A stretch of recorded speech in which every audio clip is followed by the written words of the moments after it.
When we're talking about brushes, we're not just talking about the paintbrush. I think we've probably covered that one enough right here, the paintbrush tool.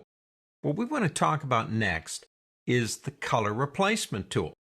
Now, the color replacement tool is not new, but it's a neat tool to work with. Now, it has options. Number one, it has, of course, a brush size. We have an 80 pixel brush right now. I can use my right or left bracket keys to make that bigger or smaller. You do have a couple of modes. The blending modes will blend the color. Now, this is very similar to a technique I talked about in an earlier chapter about colorizing something. If you want to change the color of something, then you want to leave the blending mode at color. Now, you have three options here. You have sampling options. I look at this tool as a combination of a painting tool and a magic wand. The magic wand selects areas based on where you click, and it expands or contracts the selection based on your tolerance number over here. So we have a sample continuously, sample only once, and a sample using the background color. Now, you also have limits on contiguous, discontiguous. I always say non-contiguous, so I must be getting that wrong. Contiguous, discontiguous, and find edges. Contiguous means within a certain area. Discontiguous means just about anywhere you find the color. And find edges sometimes can help you find that edge. In most cases, we're probably going to be safer on contiguous right here. Tolerance is very important because it controls how much of an area based on where you select. So let's start by choosing a color we want to change this really nice bird to. This was taken somewhere, I think in Maine, if I'm not mistaken, and the bird was kind of on one of these posts out by the water. And I think that's a cardinal, but I'm not a bird person, so I wouldn't be sure. Let me go over here and pick up a color. I want to change him to more of a cyan color. How about that? With that done, we are sampling continuously with a tolerance of 30. So I'm going to come over here. Now, here's the thing to remember when you're sampling continuously. See the little plus sign on the brush? Do not let that plus sign get into any other area except the color you want to change. In other words, leave the plus sign in the red. Do not take it outside or it will go out there and begin painting for you. So what we're doing is we're being very careful about this. Now, I'm using a drawing tablet. Mouse, it really doesn't matter with what we're doing. But what we're doing here is we're just making sure that the plus sign stays inside of the area that you want to change that red color. Let's go around that fence post right there. And notice we come down here. Let's make sure we get all this stuff too. And down into there. Let's go ahead and get the tail. Just keep it inside of the tail. And you should be actually pretty good here. Good to go, as they say. Now let's come back up here. See if we can get a little bit more of that. I don't like that headpiece on the bird. Let's go this way. Okay. Now you'll notice I got a little piece more than what I wanted to on the fence. And that little tiny piece right there, I suppose I could go back and undo that. But this piece right here we can fix very quickly if we pick up our history brush and use a nice small brush.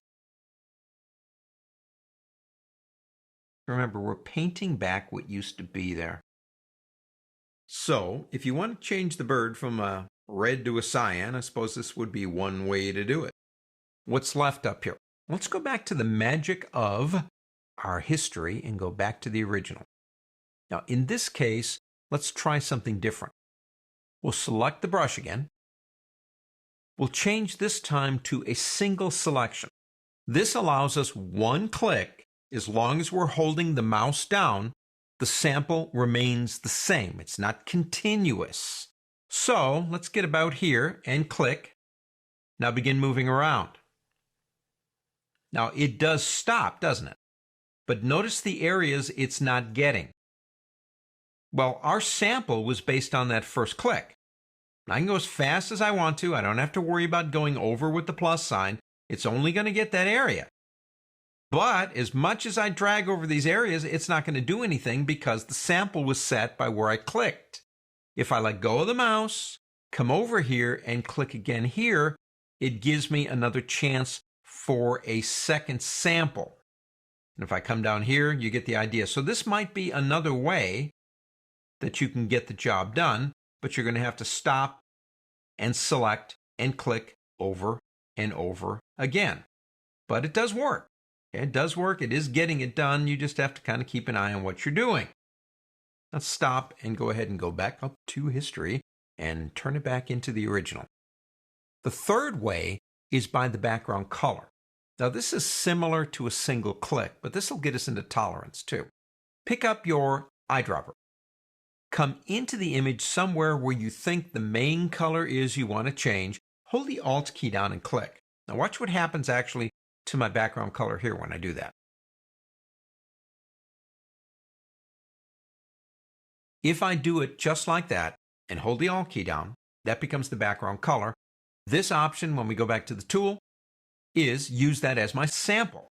So if I come over here again, it doesn't matter where I start. I can come up here, do everything I want to. The only areas it's going to change are based on that sample.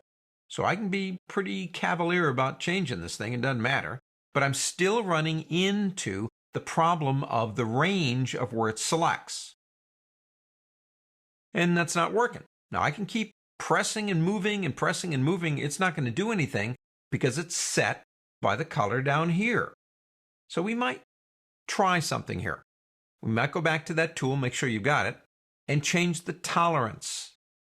Now the tolerance is the percentage of the range of what you're selecting. And if we push that up to, say, let's try about 40. Now that might be too much, but we'll see. And don't forget you can use your up and down arrow keys because I never can hit the number I want to tell you. Let's go ahead and come back down again. Now we've increased it by what? 10%. And we are getting some more. But we are still stuck, in a sense, with that color that we selected down here. And the only way to make it more is to either resample or to change the tolerance. And you can get the tolerance so large that it's not going to work. So in my opinion, probably the best way to do this would be to use this one, sample continuously. Come over here, and let's go ahead and start again real quick here because I want to show you one more trick. And we'll leave the tolerance at 42. That should be all right. Keep the plus sign inside the area that you want to change, the reds. Don't take the plus sign out of that area and you're going to be fine. You could even use a bigger brush if you wanted to. It really is not going to impact things. That one to me is the most logical and it works the best. You can let go of your mouse anytime you want to and start all over again. Just keep that plus sign where you want the color to change. Because if I go outside with the plus sign, it will be more than glad to change that background and just about anything else. Let's see if we can get this done again real quick. Just want to show you one more little trick I've got for this tool. Obviously, the color of the bird can be anything you want him to be, or her, I'm not sure. I think that is a him. I have heard that birds are, in the males, are more colorful than the females, so that's probably a male. Let's go ahead and get just on this edge right here. And up here just a little bit more in that kind of like whatever that is up there, that mane. Okay, I don't really want them quite that aggressive. Let me show you a trick real quick before we end this one. Create a new layer.